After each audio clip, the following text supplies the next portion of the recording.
Hi friends, எல்லோரும் எப்படி இருக்கீங்க? இன்றைக்கி நம்ம பார்த்துட்ருக்கிறது காடை குழம்பு.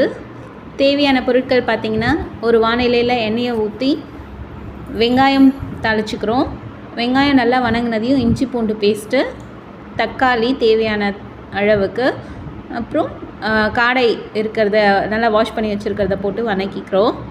அதுக்கு தேவையான மஞ்சள், உப்புத்தூள், கொத்தமல்லி தூள், மிளகாய் தூள், கொஞ்சம் சிக்கன் மசாலா ஆட் பண்ணி நல்லா அந்த எண்ணெயிலே வணக்கணும். இப்போ பார்த்திங்கன்னா நல்லா வணங்கி இருக்குது. ஓரளவுக்கு அந்த மசாலினுடைய வாசனை எல்லாமே போகிற அளவுக்கு ஒரு பிளேட் போட்டு மூடி வச்சு வணக்கிறோம். அது கொஞ்சம் சுண்டி வந்ததையும் நம்ம தேவையான அளவு தண்ணி ஊற்றிக்கலாம். இப்போ பார்த்திங்கன்னா நல்லா வெந்திருக்கும். காடை சீக்கிரமாகவே வெந்துடும்.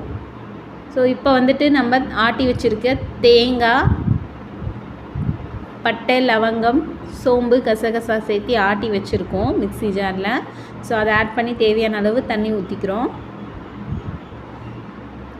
இப்போது உப்பு, காரம் எல்லாம் சரியாக போச்சான்னு டேஸ்ட் பார்த்துக்கலாம். கொஞ்ச நேரம் நம்ம வேக வச்சு எடுத்தோம்னா சுவையான காடை குழம்பு ready.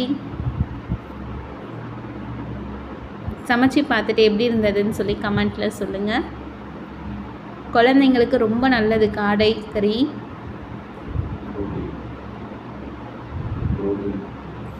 Protein நிறைஞ்சது. So thanks for வாட்சிங்.